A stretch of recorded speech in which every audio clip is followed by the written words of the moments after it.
Back at the wall again today. I tried this problem actually a week ago. I've tried it in the past.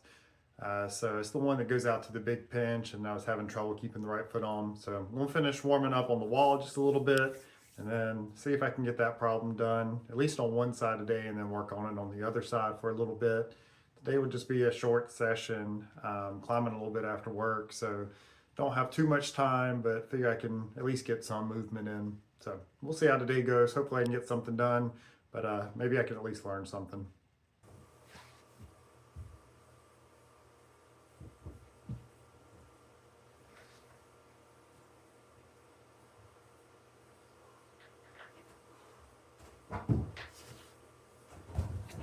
Ah!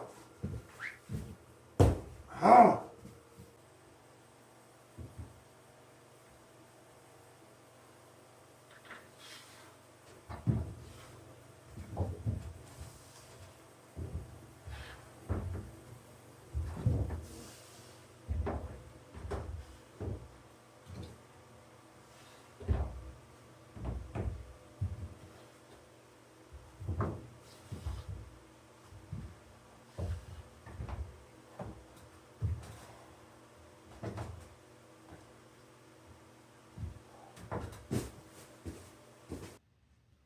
Well, it's Saturday, so that means another session on the wall.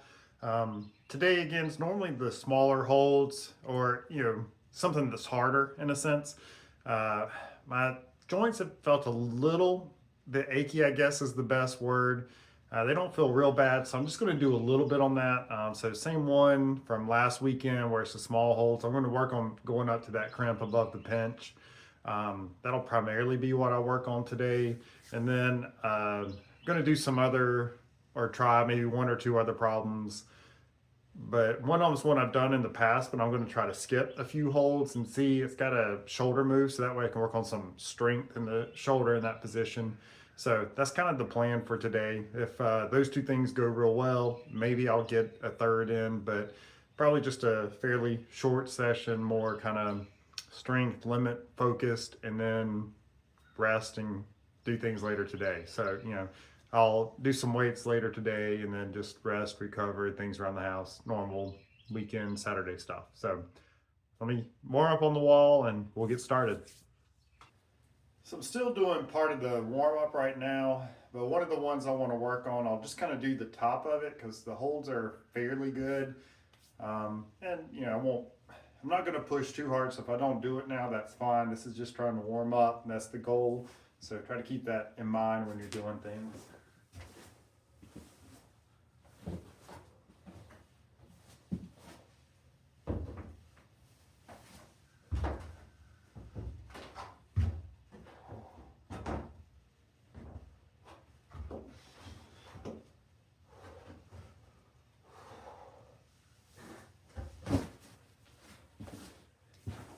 Yeah, it's a little, felt good for the warm up. Definitely a little tricky.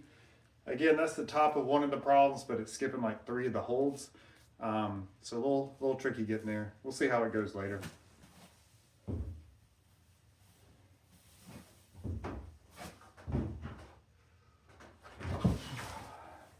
Just feel like I'm falling off of that.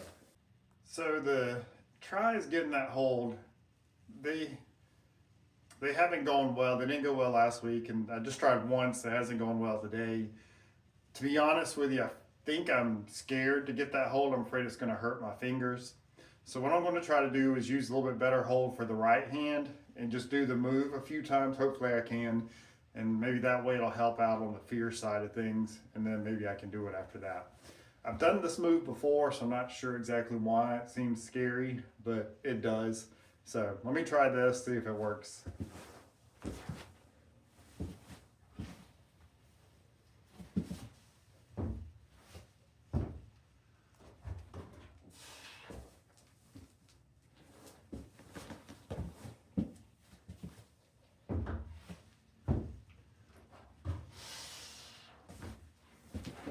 All right, that felt pretty good.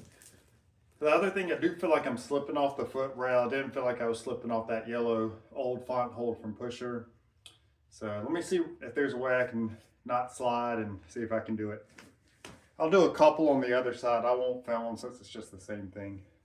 All right, since that went well, I'll try it back with the left hand on the foot rail, but I'm going to do the right hand about halfway, so that way I don't have to move as far to that last hold. Let's see if that works.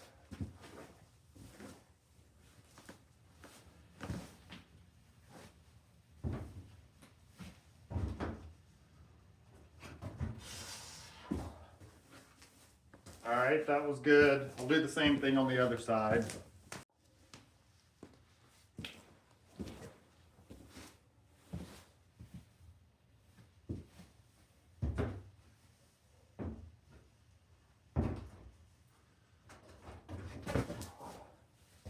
All right, that was real close.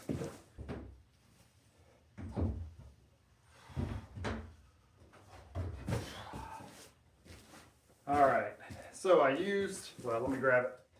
I used some of the Rhino Spit before the first one of those and didn't have to do anything for the second one. I definitely feel better on the foot rail, like I'm not about to just slide off. So I'll do this again, see if I can trust it. Maybe I can do the move once or twice.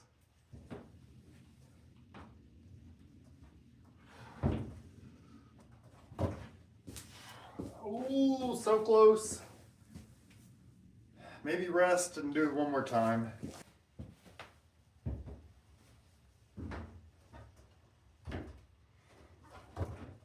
Oh, again, very close. Just got to keep my foot from hitting. Only going to try this one more time. You can kind of see how that hold's digging into my skin a little bit. So I'll rest a couple minutes, try it one last time.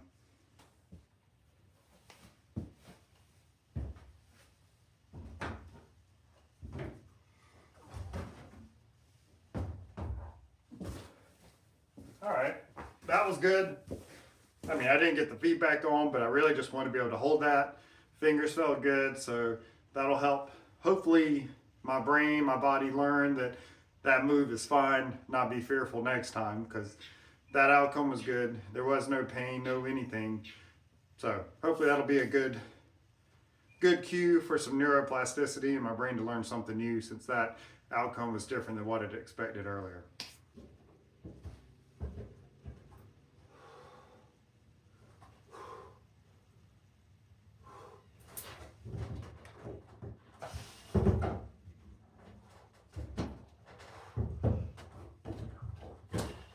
Oh, slip.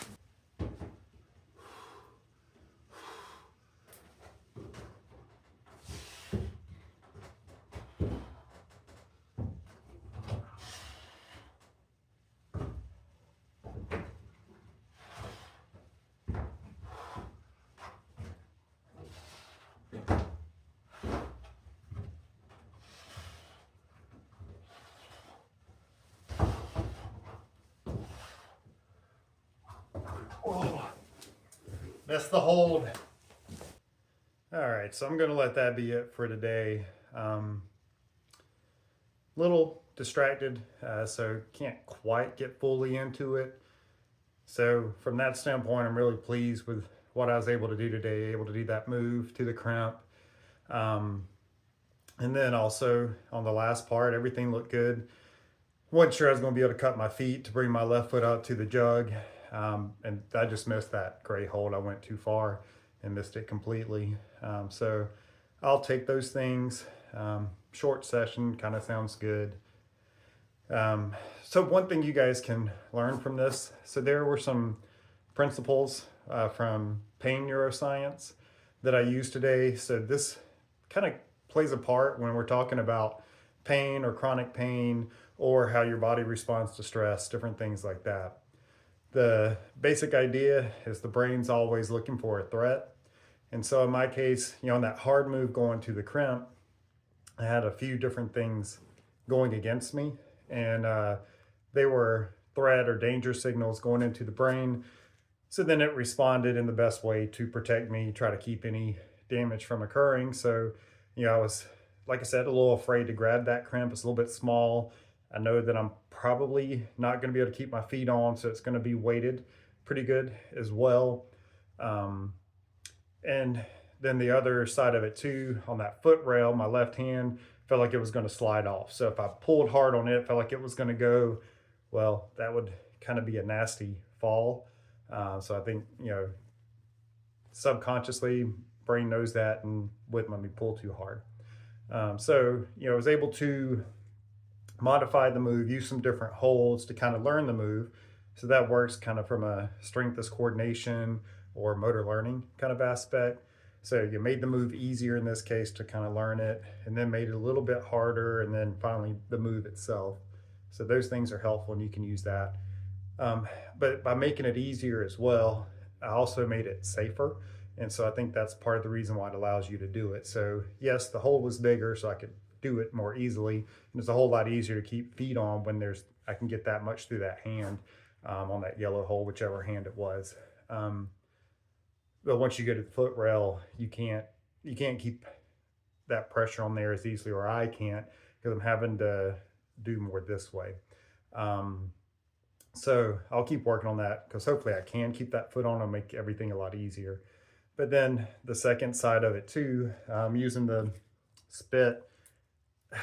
Normally I have sweaty hands, and I'm in the Southeast, so it tends to be very humid. So that makes things even sweatier. So I got the spit thinking I'd probably never need it. But this past, like during the week climbing, it was really cold in the morning, and there was almost, no, I'm sorry, it was in the afternoon. So it was still fairly cold, but there's almost no humidity, at least by Southeast standards. And everything just felt like glass. My hands felt a lot drier than normal. So I was sliding off of things. And so it made a huge difference. Then the other thing I noticed too with that is putting the spit on, letting it dry after however long it says, then just getting a little bit of chalk. That made a big difference. Then I could hang on to things better and do moves, do the different problems. But if I got too much chalk on there, it felt like I was still just sliding off. So that's what I kind of tried today. Did the spit, because the humidity is a little bit less today than normal, not quite as low as it was earlier in the week. And then tried just a little bit of chalk, and that made that rail and all the other holes feel a whole lot better. So when it's more humid, I really like having a thick layer of chalk on my hands basically, and it seems to help out. But I guess for some reason, if the humidity goes down, maybe I don't need so much. So that might be helpful for you guys. I guess we can't always go by our norm because things change. So, but again, from that pain science, by being able to hold on to that hole, things felt more secure. So some of that threat, some of the danger was gone. And so that allowed my body to execute, because otherwise our brain's going to hold us back. It's going to act like a governor to keep us from doing something that's going to hurt ourselves. So hopefully this is helpful. Again, we'll talk more like on the podcast part of things, where I talk about chronic pain and other things like that. And we can talk about stress, because there's a lot of overlap between the science for chronic pain, how we respond to stress, so fight, flight, freeze, and also with chronic fatigue. And then all of that also kind of goes along well with the cell danger response. So we'll get into those things in the future. Hope you guys have a great one. Bye.